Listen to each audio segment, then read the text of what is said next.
Bonjour à tous, alors aujourd'hui je vous propose un exercice donc sur la loi normale.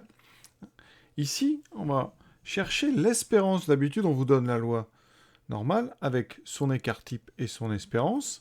Ici, vous connaissez l'écart type et vous ne connaissez pas l'espérance, donc ça vous empêche, en quelque sorte, d'utiliser la machine.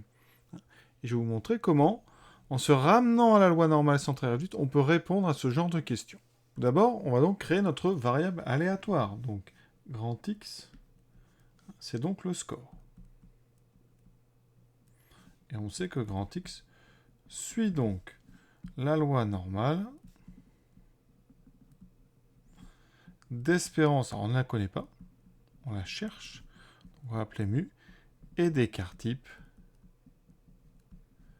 donc sigma qui vaut 20. D'accord? Qu'est-ce qu'on cherche? On cherche sigma, et qu'est-ce qu'on connaît? 70% des individus ont un score inférieur à 60. Donc la probabilité que x soit inférieur strictement ou inférieur ou égal, on a dit c'est pareil, on est en loi continue. Donc cette probabilité, alors je vais mettre, en général, quand on fait ce genre de questions, c'est plutôt strict. Mais je vous ai dit, le résultat sera le même. La probabilité que x soit plus petit que 60 est donc de 70%, donc 0,7. Le souci, c'est que vous ne connaissez pas l'espérance, donc vous ne pouvez rien faire avec vos machines pour l'instant. Donc on va essayer de se ramener donc à la fameuse loi de Gauss-Laplace, la loi normale centrée réduite, donc d'espérance 0, de moyenne 1. Alors comment se ramener à notre loi donc centrée réduite? Eh bien, il faut déjà que l'espérance qui était mu devienne 0. Donc comment on fait?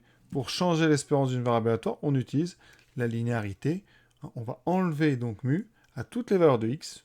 Et donc, on va considérer une deuxième variable, grand y, qui sera donc x moins mu. Et on sait que l'espérance de grand y,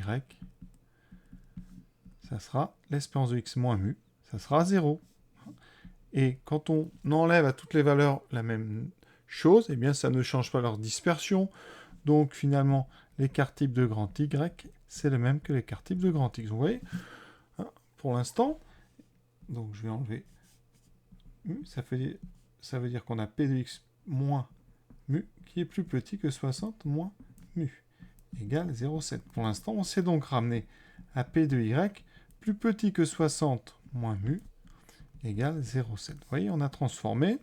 Le souci, c'est qu'on n'est pas encore à notre loi donc centrée réduite parce qu'on a une moyenne qui est 0, mais on a encore un écart type qui est toujours de 20. Donc il va falloir ce qu'on appelle réduire l'écart type, le faire passer de 20 à 1. Il faut connaître une autre propriété des variables aléatoires, l'écart type. Donc je vais la mettre en haut, cette propriété.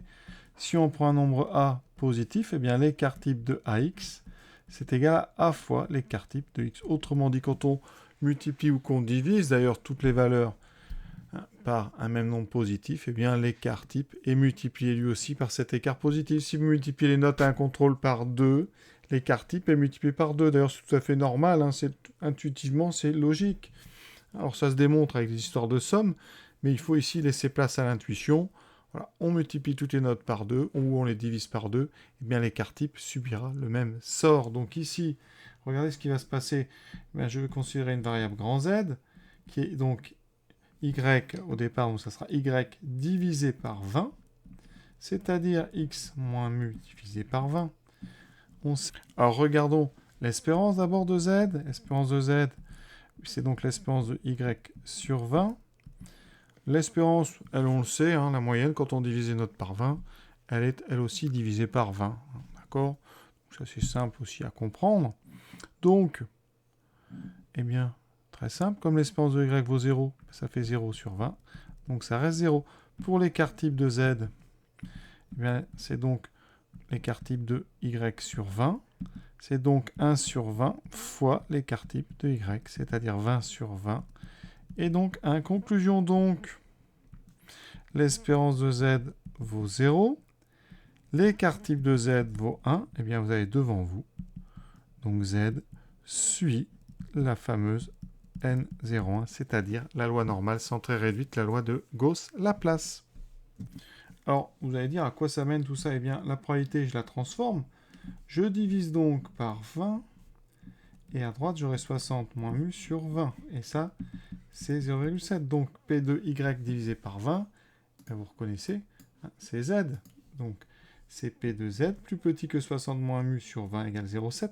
Mais Z suit la loi normale centrée réduite, donc je peux utiliser la calculatrice et sa fonctionnalité inverse normale, puisque je connais mon espérance ici et mon écart type. Alors j'aurais pu le faire juste avant, parce qu'effectivement avant, je connaissais aussi l'espérance qui était 0 et mon écart type qui était 20.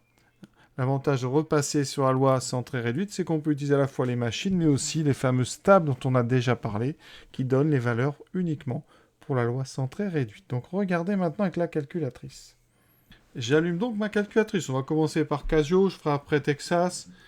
Ici, donc, je vais sur le menu statistique, distribution, normale, et je fais inverse.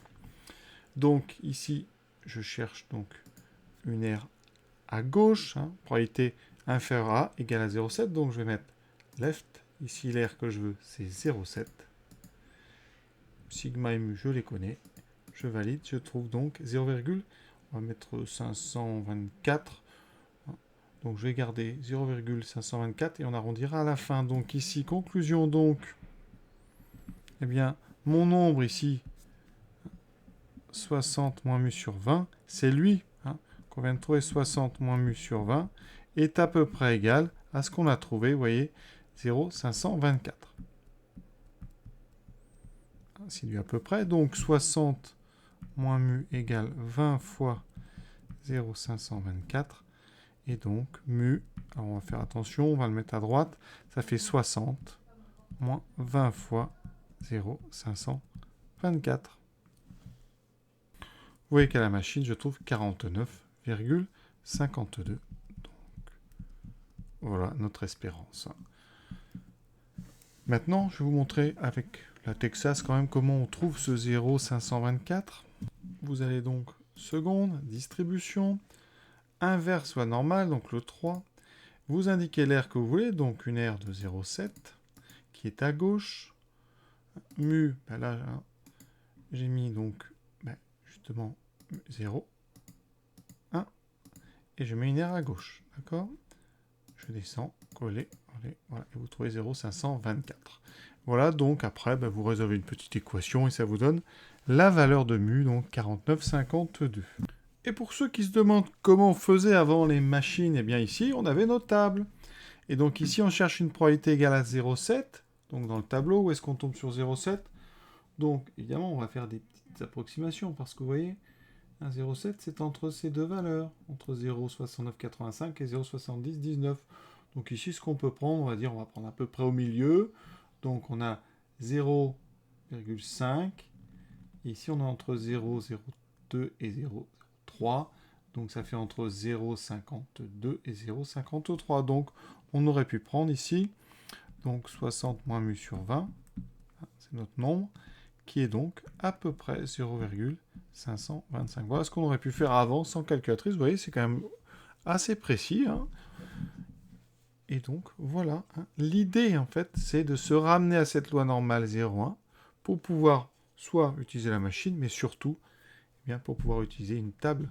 Hein, et donc se passer de calculatrice comme on faisait vraiment depuis bien longtemps. Voilà, cet exercice est terminé. C'est un exercice important parce que vous voyez, on vient d'apprendre à se ramener à une loi normale, centrée réduite. Et ça, c'est vraiment quelque chose qui sert très souvent.